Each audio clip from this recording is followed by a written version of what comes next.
All right, my friends, our next panel is going to be fantastic. It is going to be focusing on Bitcoin policy frameworks, and we've got a really good crew. We have Will Cole, who is the head of policy at Zaprite. We have Thomas Pacchia, who is the founder of Pubkey, and we have Anastasia Dellaccio, the executive director of state and regional affairs at the Digital Chamber. Please put your hands together for Bitcoin policy frameworks.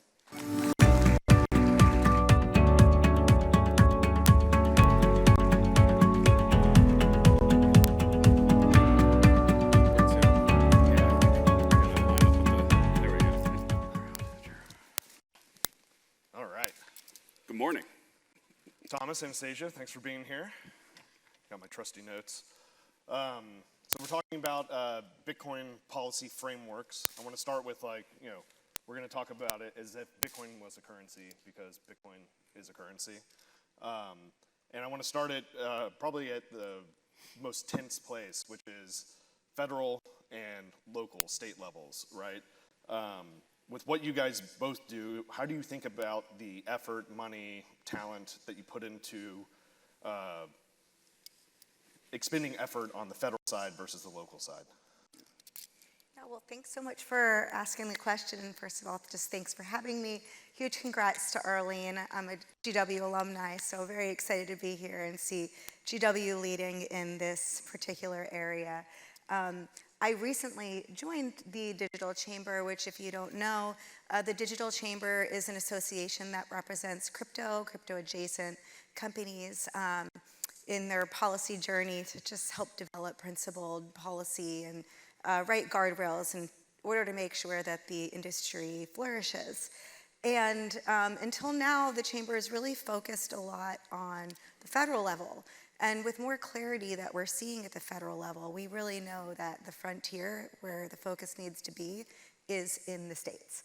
And so they brought me on to do that. And really, there is a really huge opportunity right now as more focus is in the states. And particularly, today we're facing a federal government shutdown. So, there's been years to get to where we are, for example, with the Genius Act. It took years of hard work and knocking on doors in Congress, doing a lot of really difficult education efforts because let's face it, Bitcoin and crypto is very, very complicated. And a lot of the people who work in this field tend to be older. And it's very difficult for them to understand the technology. So, we've been knocking on doors for a while trying to explain to people that Bitcoin mining is not taking a pickaxe to a computer. And now we really need to focus a lot of those education efforts in the states and make sure that we can create sound policy so that way small businesses can accept it and flourish and the average person continue to build generational wealth. So I'm Thomas. I'm one of the founders of Pubkey. We'll be 3 years old in New York City, and we're coming to DC hopefully in October. Happy October, everybody. End of the month, hopefully, we'll be there. So we're focused on building culture and community for Bitcoiners and Bitcoin-adjacent technologies like Nostr. And the way that we do that is through hospitality. New York City is a dive bar. In DC, it's going to be a little bit more tailored to DC's interests around events and fundraisers and things like that.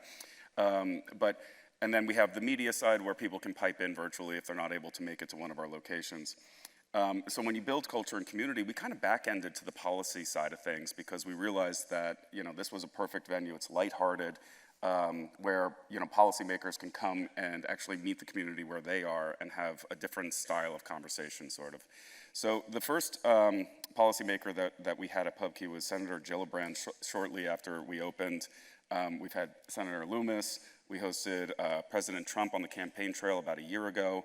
And the pitch has been the same. You can come here and you can have a direct conversation with the community and stakeholders. We sometimes have a targeted topic that we are discussing with a policymaker. Sometimes it's just open-ended and handshakes and smash burgers and beers.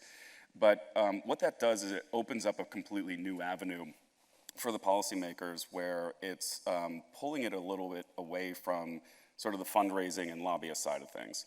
So when I think about sort of the federal and state differentiator there, The institutions within Bitcoin are fine, right? Like when you think about Coinbase, they have, tremendous sums of money to throw at lobbyists and coordinated campaigns.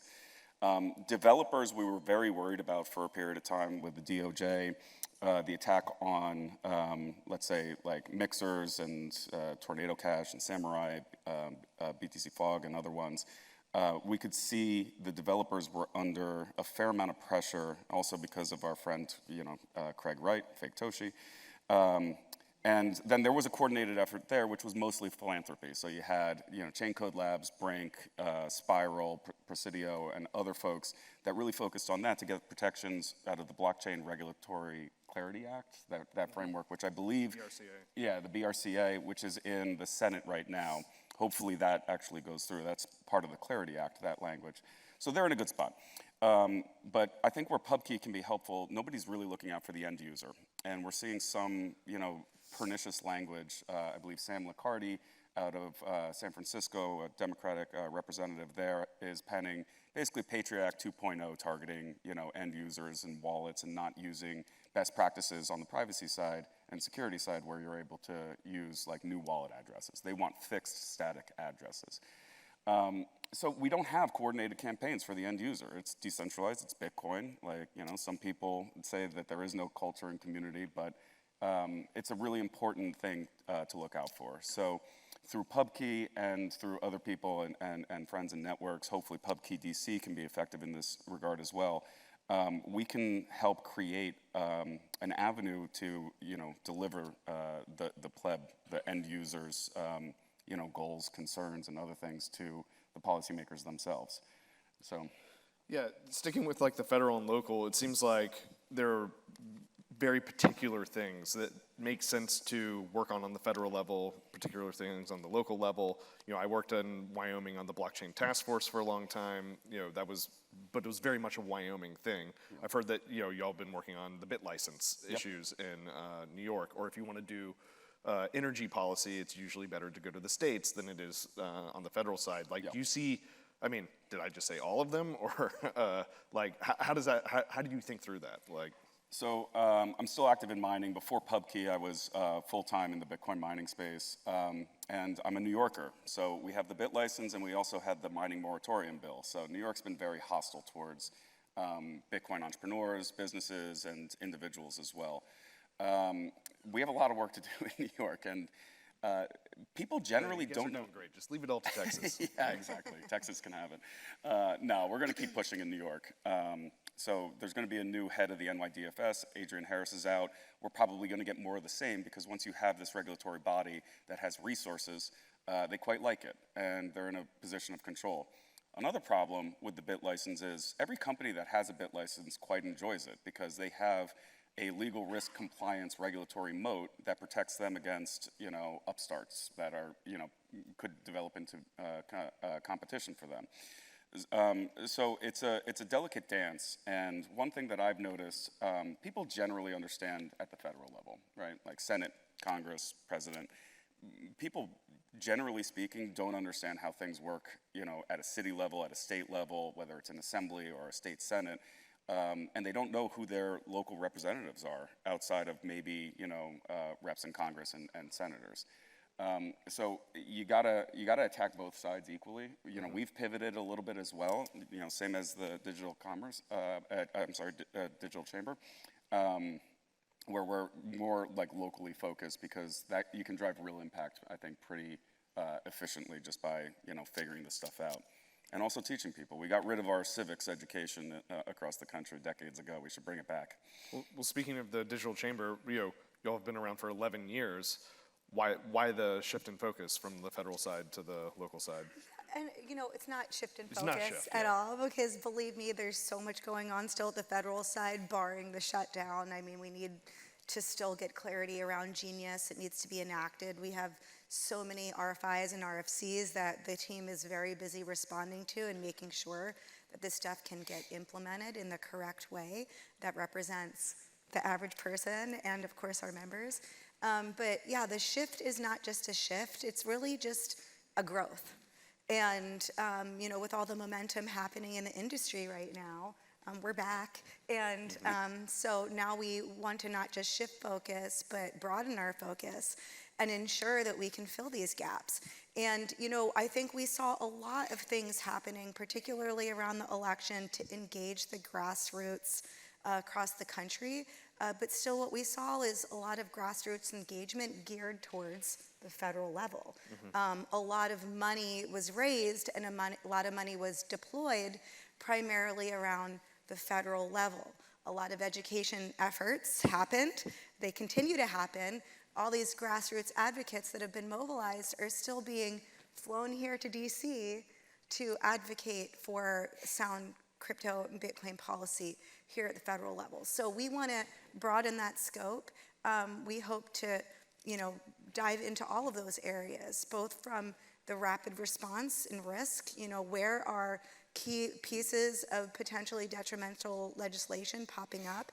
How can we deploy our knowledge, our work, our policy machine at the Digital Chamber to help respond to some of those things and offer sound policy solutions? And then moreover, how do we go in and fill those educational gaps and make sure that, we can go in and do training sessions and blockchain 101s throughout state legislators all over the country? And then furthermore, how do we continue to work with business owners and people and our advocates to tell their stories? Because ultimately, whether it's state elected officials or federal elected officials, they care about one thing: job creation in their local districts, who's buying this stuff, who's selling this stuff. So we also hope to do a lot of economic research that we can use to have data-driven stories, really help to tell the story, to convince people that this stuff matters, because we know it does. We as an industry, we're so overlooked, and we had really pivotal ability to help shape this last election. I mean, look at Ohio, look at Sherrod Brown lost his seat. A lot of that was because of crypto money. And so we need to be even more thoughtful about how we're deploying that. At the chamber as well, we hope to be able to continue to support the candidates at the federal level, but really look at those down ballot races, because those are the ones that are going to matter. Those are the ones that are going to drive the institutional adaption, and it all depends on the people, you, helping us to tell the story and partnering with us around that. Yeah, I agree. The first shot across the bow was the primary with Katie Porter. Obviously, delivered huge momentum for President Trump in his race against Kamala Harris, Sherrod Brown as well, and other ones. But, what we're seeing is a single issue voter block taking shape after we were, I would say badly beaten for years. It wasn't just Biden.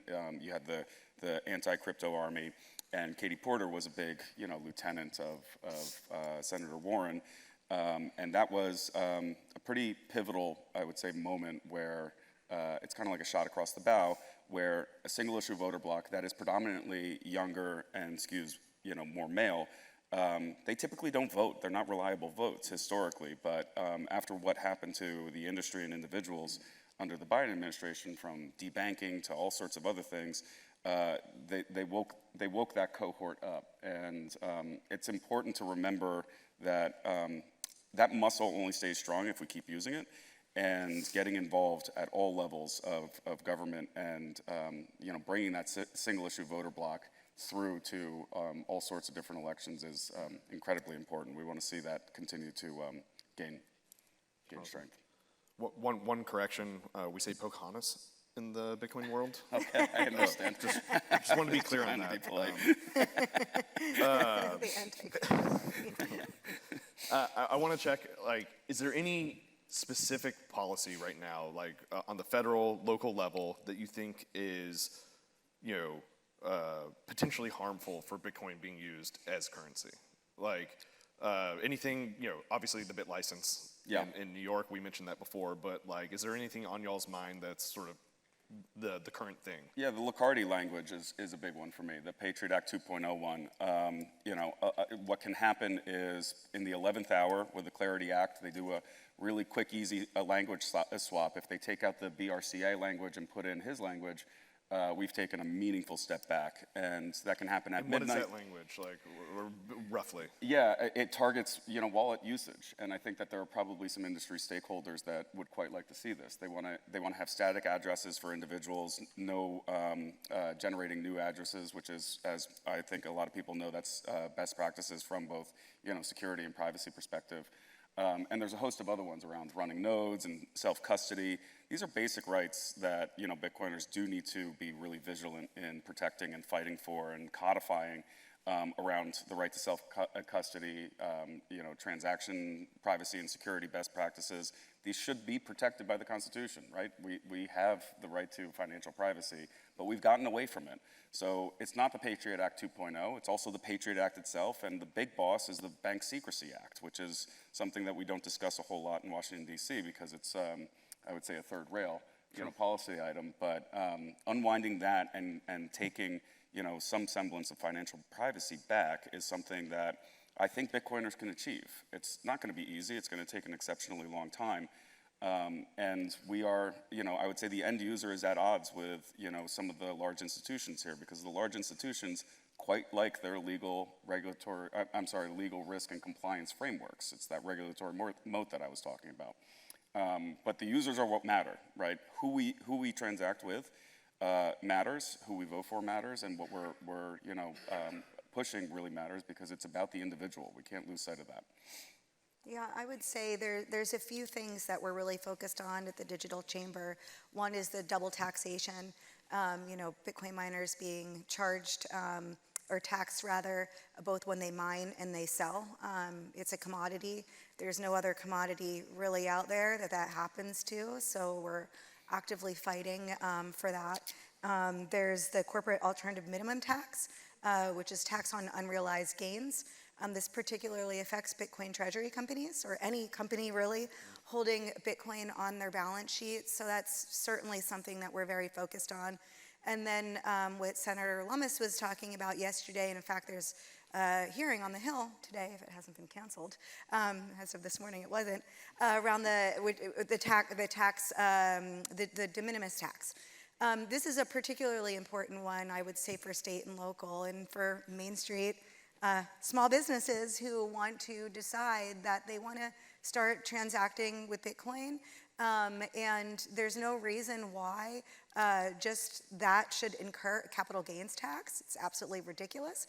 And I think that it's very much preventing widespread adoption of the use of Bitcoin for transactions, and the ability for small businesses to be able to thrive and grow, and the average person to be able to have the rights to use this Bitcoin in order to pay for things. So those are some of the things that we're focused on. And then of course, there's been many states that have already have legislation pending around Bitcoin reserves, and a few have actually passed that legislation. So we're continuing to push on that. A couple weeks ago, we hosted Bitcoin Advocacy Day here in DC, where a lot of our Bitcoin mining companies and other adjacent companies came, and Michael Saylor as well, along with our Digital Power Network, which is the initiative of the Digital Chamber, really focused around supporting Bitcoin miners and those in the industry. So we saw a tremendous amount of excitement and enthusiasm. I want to say there were dozens of folks that came in with us, and we pounded the pavement and knocked on doors. Of course, now the important thing is to take that momentum and bring it back to states where we feel like that we can move the needle on some of these issues.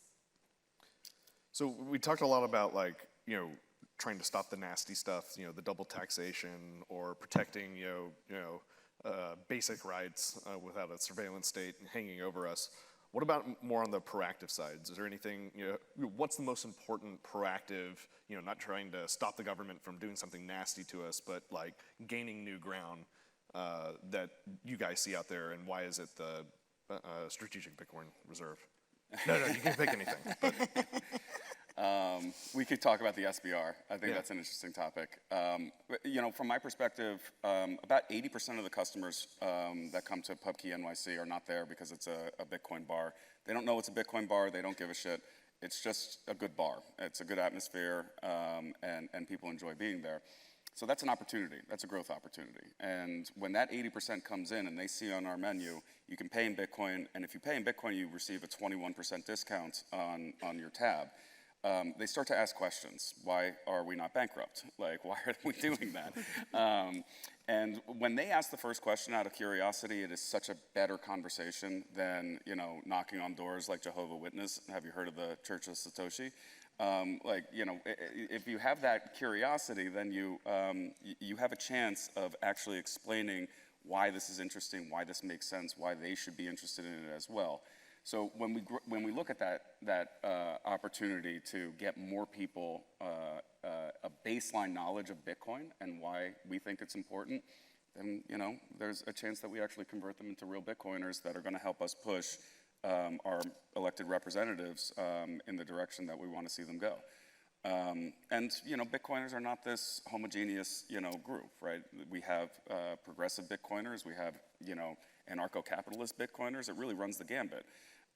But I think that there is a fair amount of unifying factor around some of the basic central tenets, protection for writing code for, open source software developers, the right to self-custody and the things that we discussed.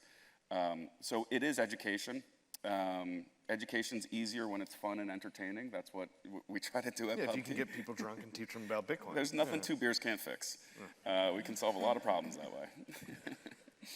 Just to say, I love what you're doing, and as a person who, throughout my career, I've worked in both technology, but really diplomacy, and I think the art of diplomacy and negotiation and deals and understanding truly happens over a meal and a beer and a glass of wine. So I love what you're doing. There's an authenticity around it as well, that people feel like they can come in, they can learn, they can be educated, they can feel it, touch it, use it, which also is one of the barriers. I mean, again, it's really complicated technology. I've tried to explain it to my mom 1,000 times, and she kind of gets it now. But I would say also one of the tactics we're planning to use is really to partner with a lot of young elected officials, because we see it also being a generational issue. That there's some tech barriers. Obviously there's barriers like Elizabeth Warren just doesn't want to be educated. Yeah. and thinks her army is going to rally with her rather than those other progressive issues people tend to care about. But I digress. I think building, and maybe this is a call to all of you as well, what you're doing is incredibly smart, and I think the more creative ideas that we can come up with to bring people together, to educate in authentic places, and to activate the average person in a grassroots mobilization way, that's really going to help us to be able to move the needle. Because again, the elected officials who are creating these laws, or the regulators who are out there trying to stamp out our fun, until they really understand the local impacts and the local businesses that are being affected by it, they're not going to embrace it. And back to the Bitcoin reserve, I think the reason why it is so important is, from the macro level, as we're taking conversations around AI and other transformational technologies, we're at a precipice right now in global competition where our national security really depends on it. And in order for us to be the crypto capital of the world, the Bitcoin capital of the world, but really the innovation center of the world for the next 250 years, we need to be embracing this technology. We need to be creating policies that enable innovation to thrive. And we need to be able, we're talking monetary value here, right? We're talking AI races, but we're also talking about currency of the future. And if we want to hand that over to our adversaries, then we're going to find ourselves really in a bad situation in the future. So, it's very important that we're focused on this federally, state level, and locally, in cities and towns, and just in pubs all over the country, because that's really where the action's going to happen. Fomenting revolutions for a long time in pubs and taverns. Yeah, we have. One quick thing that I wanted, you jogged my memory.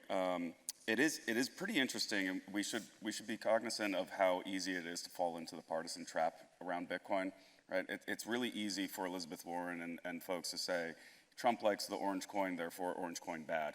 And what that does for other folks in the DNC, it buys them 100 hours, right? Like a policymaker would have to put in 100+ hours to actually dig into Bitcoin and understand the issues themselves. They hear a party leader, say something like that and make it partisan, and they're literally buying back hours that they don't really have. So then you have the staffers and the interns. That's what we hope to be effective with, get the staffers and interns out to Pubkey, and they can, help push against that. But if we fall into that trap, it's pretty sad and ridiculous because it's a internet protocol, right? It would be like calling a hammer or like a table saw Republican or Democrat. But right now, that is a very real obstacle that we're facing. Could I just quickly respond to that? I was a Biden-Harris appointee, okay? So I think that we need to also do better as an industry to tell those stories and translate those stories in ways that resonate with Democrats. And it's all language nuance. And I think, when you're talking to conservatives, talking about global competition, national security, that stuff works. But these are, Bitcoin values are democratic values. We're talking financial equity. We're talking the ability for anyone to be able to build generational wealth and buy into a banking system that has traditionally left them out. We're talking about remittances. We're talking about just being able to translate money across borders, help refugees, humanitarian purposes. There's so many narratives that we need to be talking about more broadly, and we need to be doing so in a way that can translate across the aisle and resonate with everyone.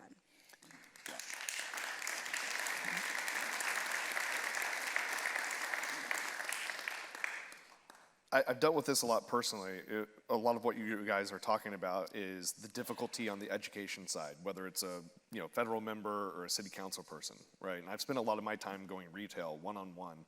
And one of the challenges I have personally is I'm what people refer to as like a Bitcoin maximalist, and differentiating Bitcoin from other things in the crypto world that maybe don't my values don't align with, right? Yeah. Or having trouble with, a member that all they really know is that, FTX crashed and that was Bitcoin's fault. Do y'all run into that a lot? Do you find it useful to differentiate Bitcoin, or makes everything harder, or how do you think about that? Yeah, we're Bitcoin only at Pubkey. Everybody's welcome, but as far as, Pubkey Productions is concerned, we're not going to really get into, sort of the crypto world. We're only going to accept Bitcoin, and cash and credit, of course, so that we can keep the doors open. It is unfortunate to get dragged into some of the crypto stuff at the policy level and elsewhere. But I'm more of a Bitcoin fatalist. If Bitcoin fails, they all fail. It's our only hope. Protect the mothership.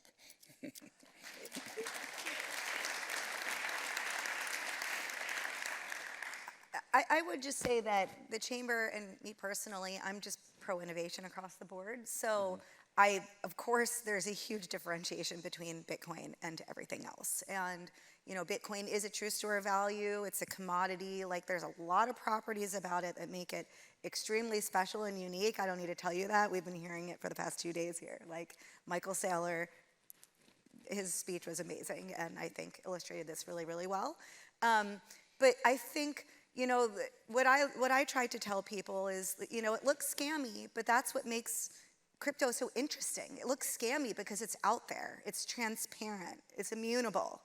And so we're able to spot these things in ways that we were never able to do before. So it seems like there's an increase, but with every advent of a new sort of financial industry, one, there's always going to be scams, but two, there's always been people driving trucks of cash, or I don't know if any of you have seen Ozark, people lining their homes with cash.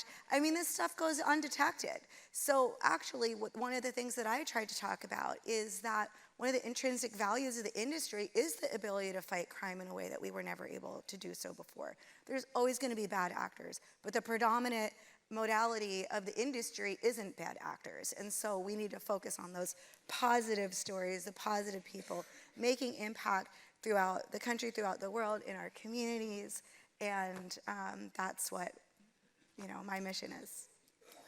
We're almost out of time here, but real fast. Government shutdown started today, I think. I don't really follow politics all that much. Good or bad for Bitcoin? For opportunity. Good for everyone. There we go. Thanks. Anastasia Thomas, thank you. Yeah, thank you so much.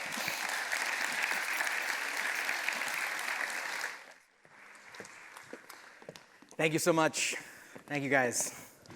If you haven't been to Pubkey, check it out. It's fantastic.